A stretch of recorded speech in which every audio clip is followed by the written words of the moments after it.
तो आज का टॉपिक जो हमारा है वो है अधिगम अक्षम्य या निर्योग्य बालक।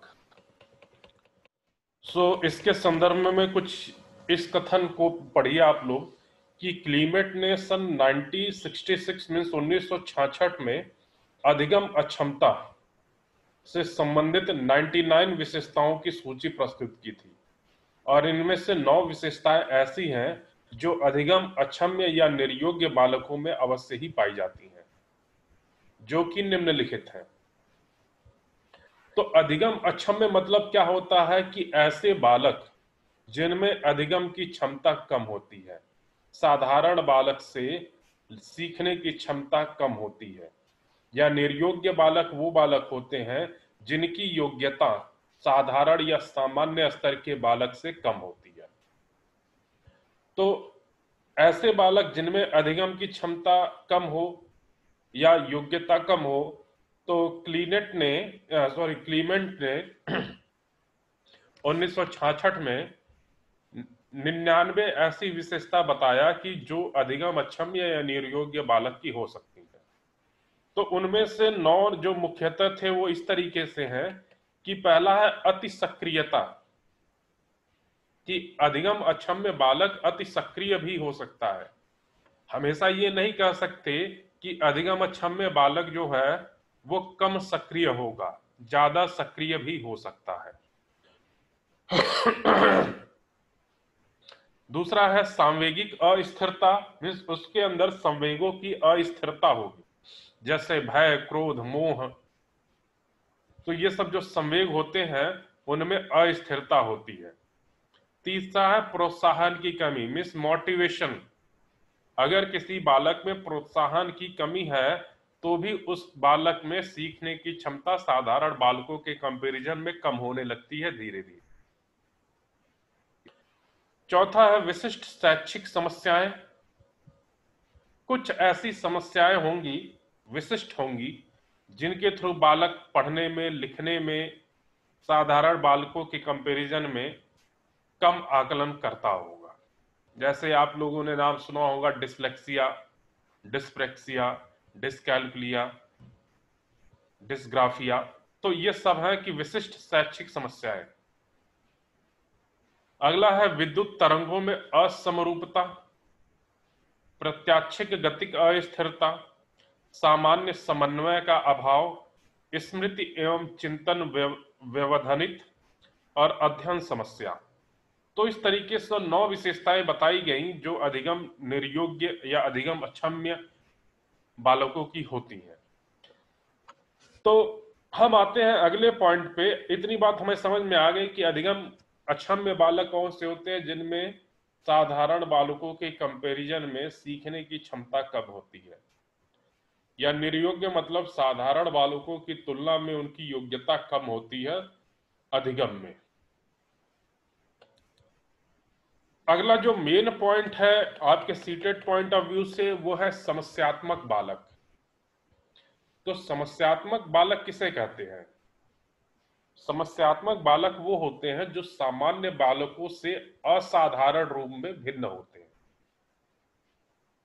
असाधारण रूप में भिन्न होते हैं सामान्य बालकों से, वो समस्यात्मक बालक होते हैं।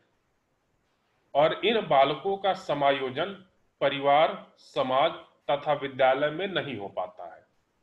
तो जब समायोजन नहीं होता है तो इसी वजह से उनके साथी, सहपाठी या समाज में रहने वाले अन्य लोग, उनकी वजह से समस्या, प्रॉब्लम होती है, समस्या क्रिएट होती है, प्रॉब्लम क्रिएट होती है। तो वेलेंटाइन ने समस्यात्मक बालक जिनका व्यवहार और व्यक्तित्व गंभीर रूप से असामान्य होता है, उनको वेलेंटाइन ने बोला समस्यात्मक बालक।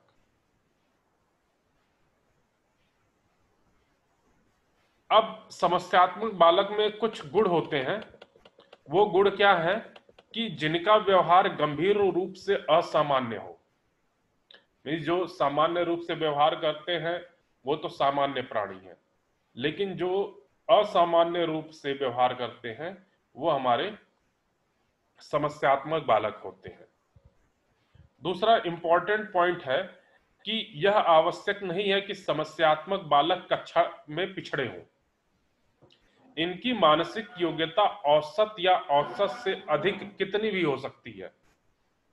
समस्यात्मक बालक हम केवल मूर्ख बालक को नहीं बोलते हैं, या ऐसे बालक को नहीं बोलते हैं कि जिनमें पढ़ने की रुचि नहीं है या कम अधिगम होता है।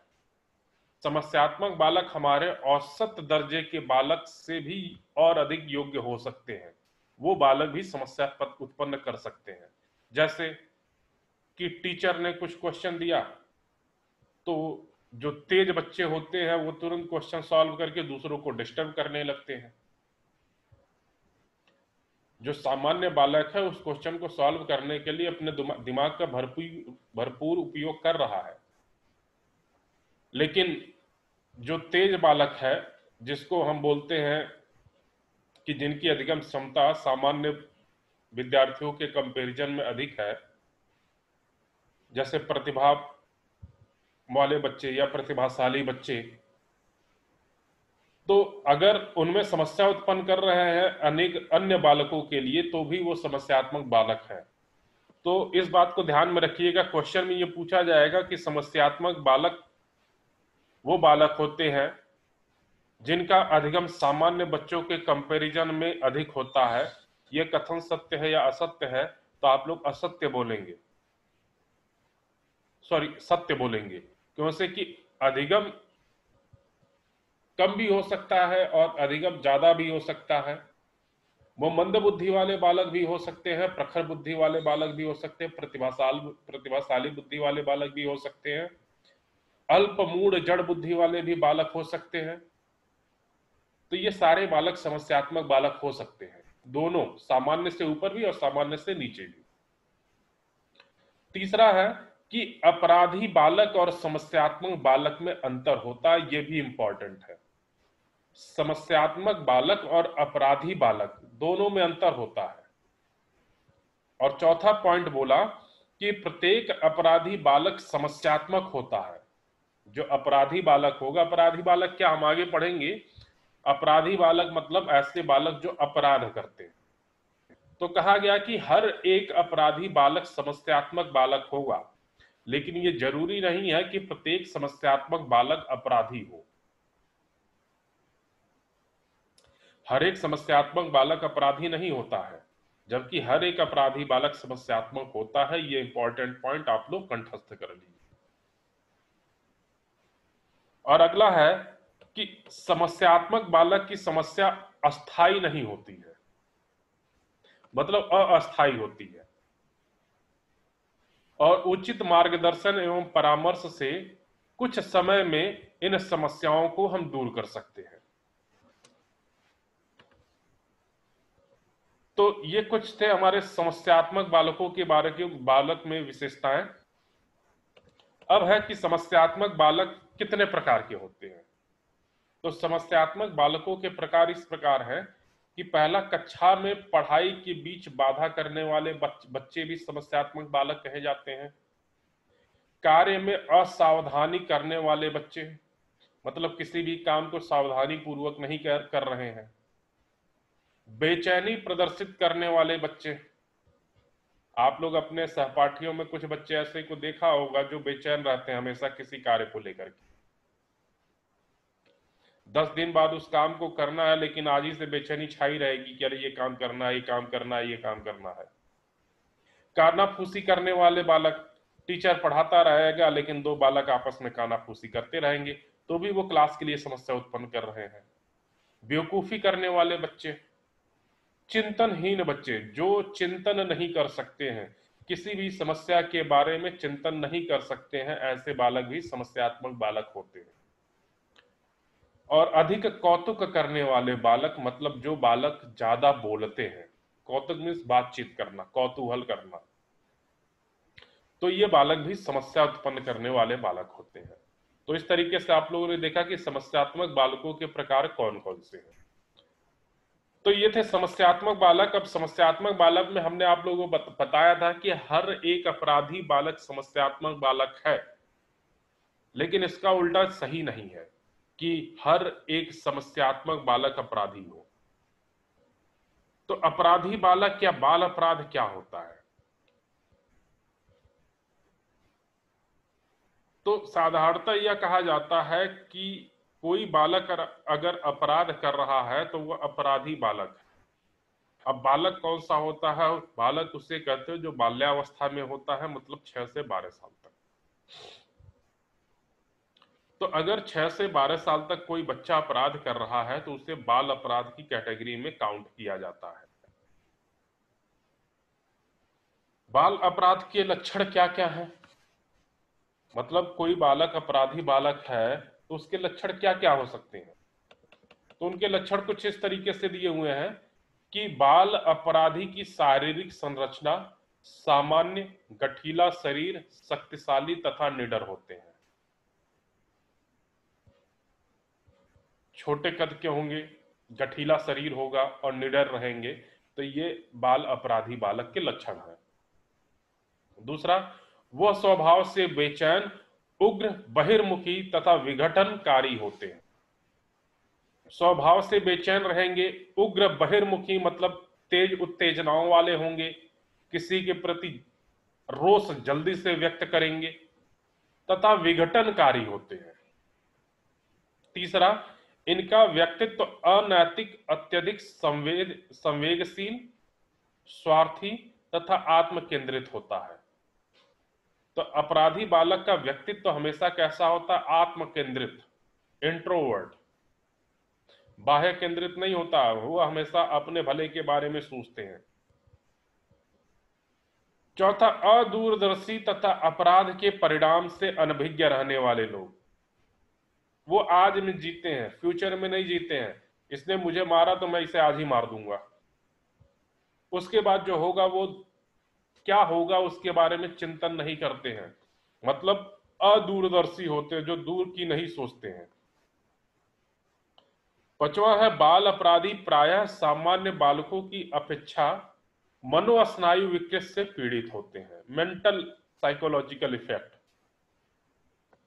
इससे पीड़ित होते हैं, जिसको आप लोग बोलते हो ये साइको स्टूडेंट है क्या, तो वही है मनोस्नायु, मीन्स मेंटल साइकोलॉजी। छठा है, बाल अपराध में इदम अहम तथा परा अहम में समुचित संतुलन का अभाव होता है। आप लोगों ने पढ़ा था पर्सनालिटी में इदम अहम तथा सुपर ईगो, परम, परा अहम। तो हमने पढ़ा था इदम राक्षसी प्रवृत्ति का होता है, अहम वर्तमान में जीने वाला होता है, तथा परा अहम क्या होता है?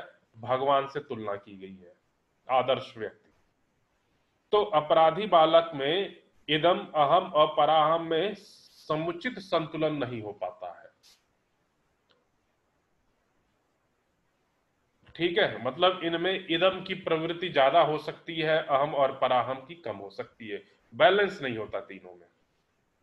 सतवा, ये प्रायः विषादग्रस्त, निराश, हताश और गुमसुम दिखाई देते हैं। ये शासन सत्ता के विरोधी, नियम कानून का उल्लंघन करने वाले तथा अविश्वासी प्रवृत्ति के होते हैं। जो रूल बना है उस रूल का खंडन करेंगे। विद्यालय आने का समय 9 बजे है तो वो 11 बजे आएंगे, 10 बजे आएंगे। उनको इस बात से कोई टेंशन नहीं है कि हमें टीचर क्लास में फटकारेगा। नवा है, ये अपने किसी समस्या को सुलझाने के लिए सुनियोजित रूप से किसी कार्य योजना का पूर्व निर्धारण नहीं करते हैं। तो ये कुछ लक्षण थे बाल अपराधी बालक के। अब बाल अपराधी की विशेषताएं क्या क्या है?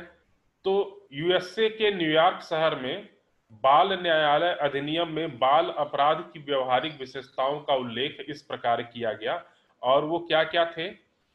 वो इस तरीके से थे कि बाल अपराधी आदतन उदंड एवं आज्ञाओं का उल्लंघन करने वाले होते हैं। वह प्रायः राजकीय नियमों एवं कानूनों का उल्लंघन करते हैं। इनकी संगीत आवारा, अनैतिक एवं चरित्रहीन व्यक्तियों के साथ, संगति, नॉट संगीत होगा, ये मिसप्रिंट हो गया है। तो इनकी जो संगति होती है वो आवारा, अनैतिक एवं चरित्रहीन व्यक्तियों के साथ होती है। इनके व्यवहार अनैतिक एवं अशोभनीय होते हैं। यह बिना आज्ञा के निरुद्देश्य देर रात तक घर के बाहर घूमते रहते हैं। कानूनी रूप से निषिद्ध स्थानों पर घूमने अवश्य जाते हैं। ऐसे बालक स्टेशनों, मेलों तथा तीर्थ स्थानों पर भीख मांगते हुए प्रायः दिखाई पड़ते हैं। ये तस्करी आदि गैर कानूनी धंधों में लिप्त रहते हैं। इनमें स्कूल एवं घर से बाहर भागने की आदत होती है। ऐसे बालक समाज में सम्मानित या सम्मान पाने के बड़े उत्सुक रहते हैं। समाज में अपना स्थान पाने के लिए नीच से नीच कार्य करने से भी नहीं चूकते हैं।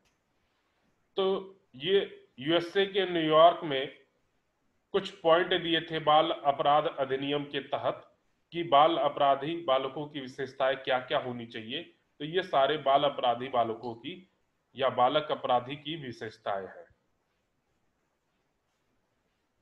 अब कुछ अधिगम अयोग्य या निर्योग्य बालक कौन कौन से हो सकते हैं, तो उसमें हम देखते हैं कि विकलांग बालक क्या होते हैं।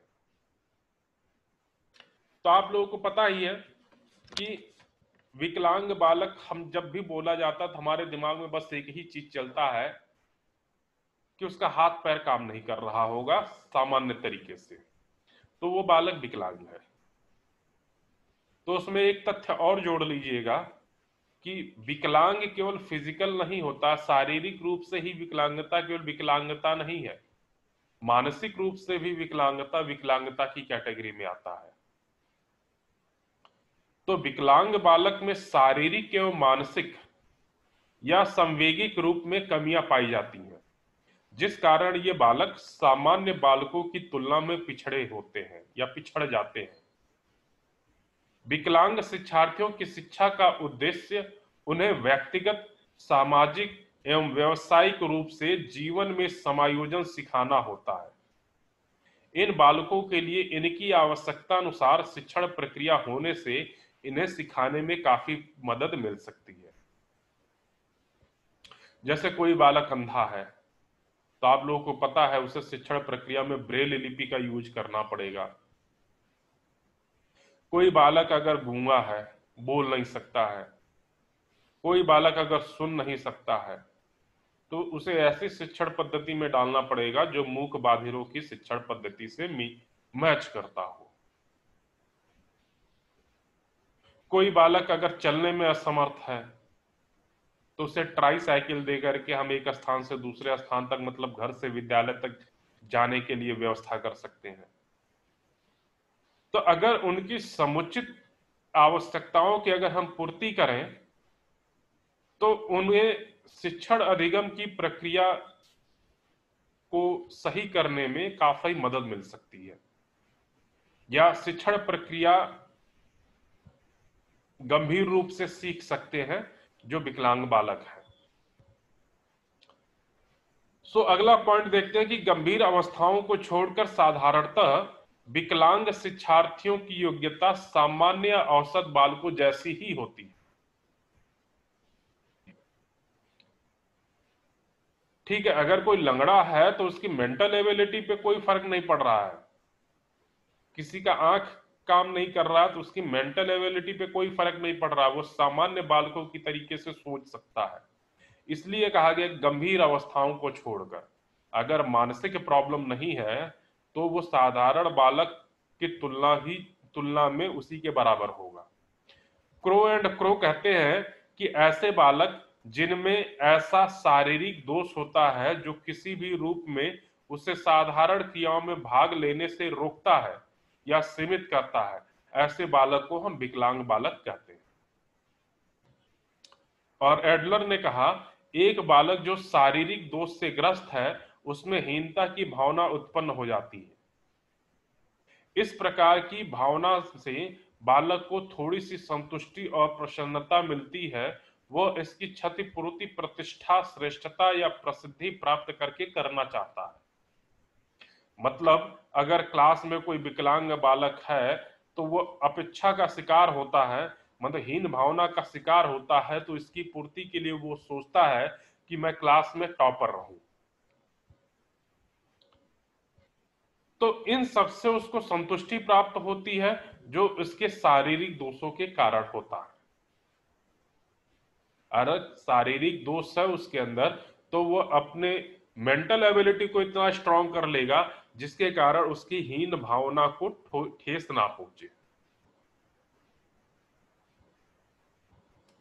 अगला है शारीरिक रूप से विकलांग बालकों की पहचान। तो शारीरिक विकलांग से तात्पर्य शरीर को उस कमी से है या शरीर की उस कमी से है जिसके कारण व्यक्ति के एक अथवा एक से अधिक अंग अपनी स्वाभाविक क्रिया के संपादन में सर्वथा अक्षम होते हैं। सामान्य औसत बालकों की तुलना में उनके अंगों की कार्य क्षमता औसत से कम होती है। यह अक्षमता जन्म से होती है या फिर दुर्घटना या बीमारी के कारण उत्पन्न होती है।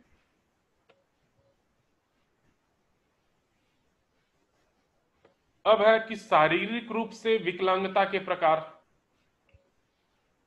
तो शारीरिक रूप से विकलांगता के प्रकार में इस तरीके से है कि दृष्टि दोष वाले बालक,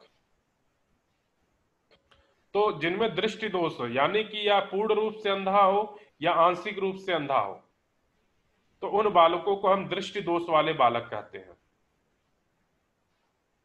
तो इन दृष्टि दोष वाले बालकों को मानचित्र एवं वीडियो से सीखने का अवसर नहीं मिलता है, क्योंकि कि वो तो देख सकते नहीं है, तो मैप कहां से देखेंगे और वीडियो कहां से देखेंगे। ऑडियो सुन सकते हैं लेकिन वीडियो देख नहीं सकते हैं।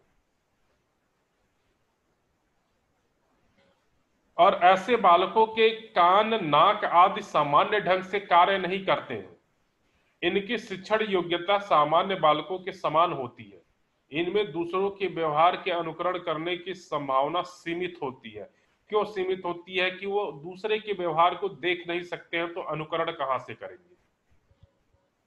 और दूसरे के साथ परस्पर क्रिया के समय शारीरिक भाषा तथा अन्य अशाब्दिक संकेतों के निरीक्षण की योग्यता नहीं होती है या सीमित होती है।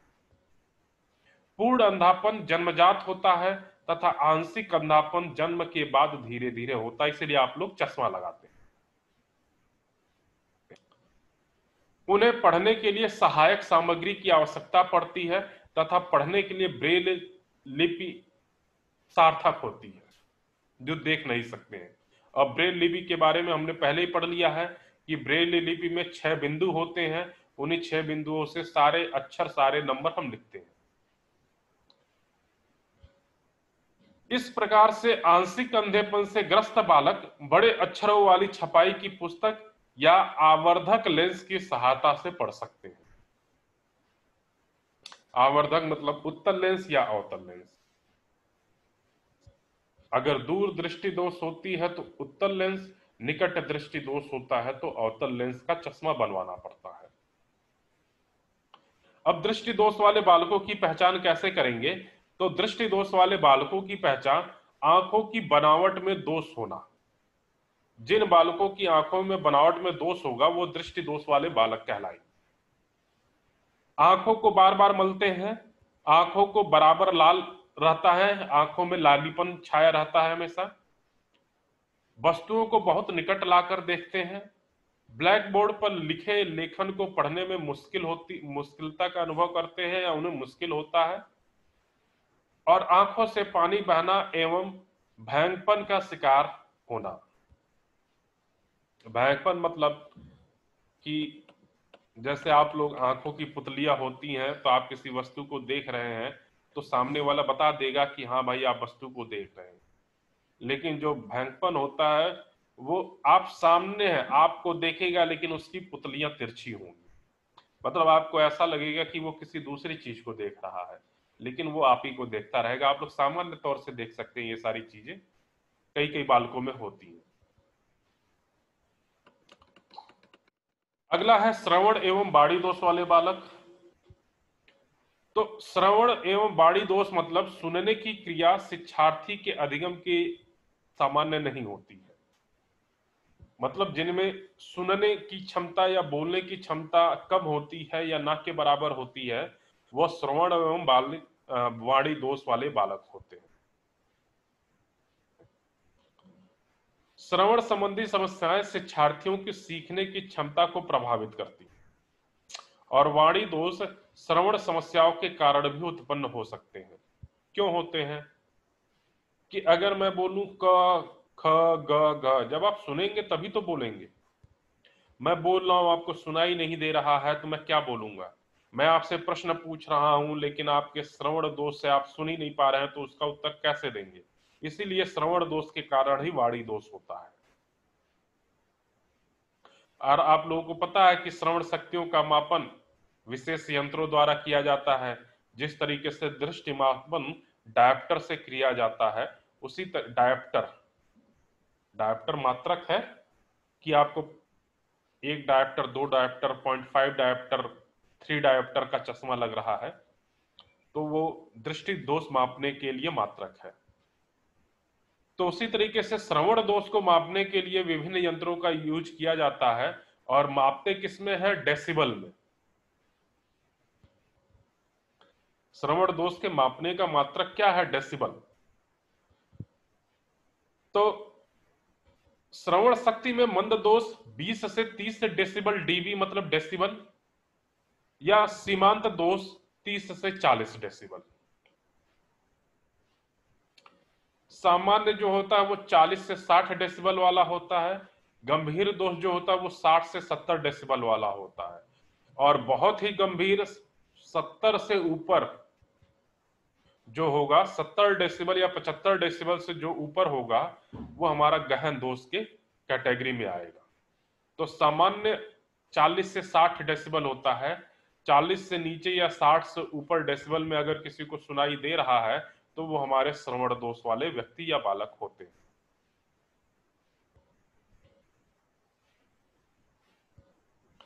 वाणी उपचार द्वारा बोलने की क्षमता का विकास किया जा सकता है। वाणी उपचार द्वारा बोलने की क्षमता का विकास किया जा सकता है, लेकिन सुनने की क्षमता अगर आप पूर्ण रूप से नहीं सुन पा रहे हैं, तो उसका कोई उपचार नहीं है। हाँ, आंशिक रूप से नहीं सुन पा रहे हैं तो उसके लिए मशीन है, किट है, जिसका उपयोग करके आप सुन सकते हैं। लेकिन अगर आप पूर्ण रूप से श्रवण दोषी हैं, तो उसका कोई उपचार नहीं है। श्रवण दोष की पहचान कैसे करेंगे? मीन्स सुनने में कोई बच्चा असमर्थ है तो उसकी पहचान कैसे करेंगे? तो कान की बनावट उसकी सामान्य बालकों के कंपैरिजन में अलग होती है। मतलब कान की बनावट में दोष होता है। कान में दर्द तथा बहने की शिकायत हमेशा होती है, और लिखने में गलतियां करना, और बोलते समय उच्च या निम्न स्वर में बोलना। आप लोग देखते होंगे जिनको सुनाई कम देता है वो बहुत तेज चिल्ला के बोलते हैं। उन्हें लगता है कि सामने वाला भी उसी डेसिबल में सुन रहा है जिस डेसिबल में मैं सुन रहा हूं।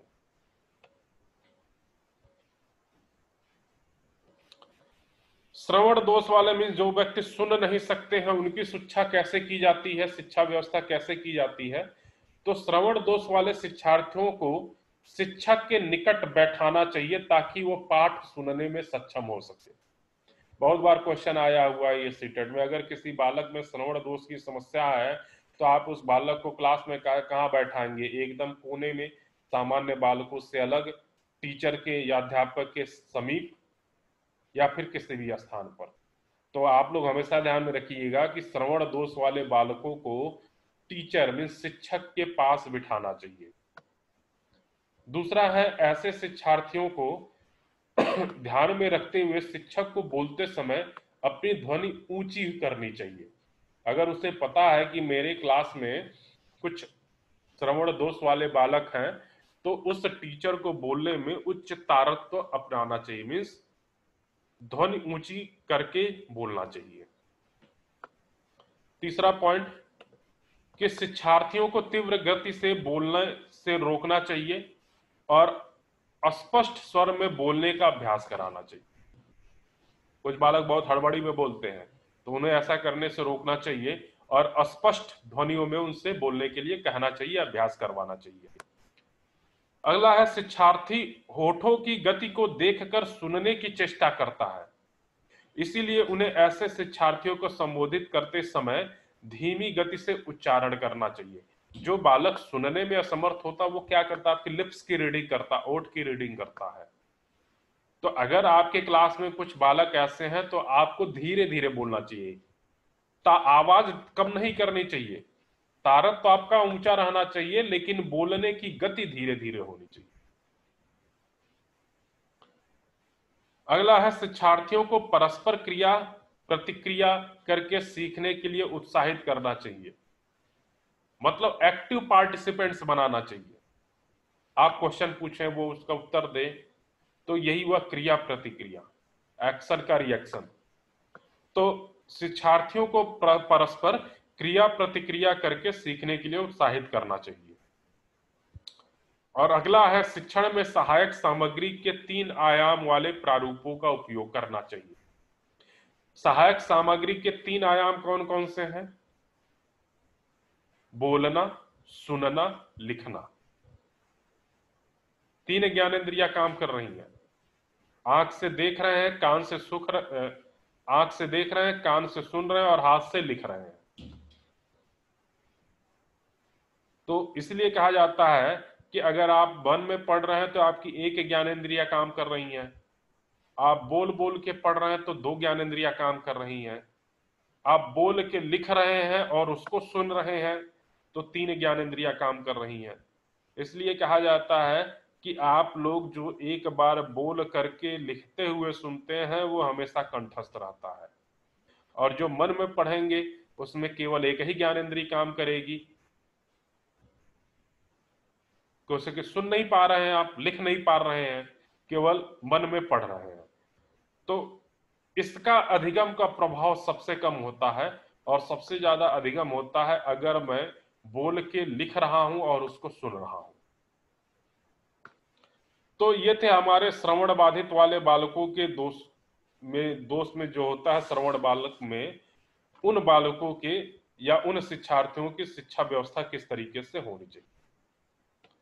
अगला है मानसिक रूप से विकलांग अथवा मंद बुद्धि वाले बालकों की पहचान करना। अभी तक तो था शारीरिक वाले, अब आते हैं मानसिक वाले।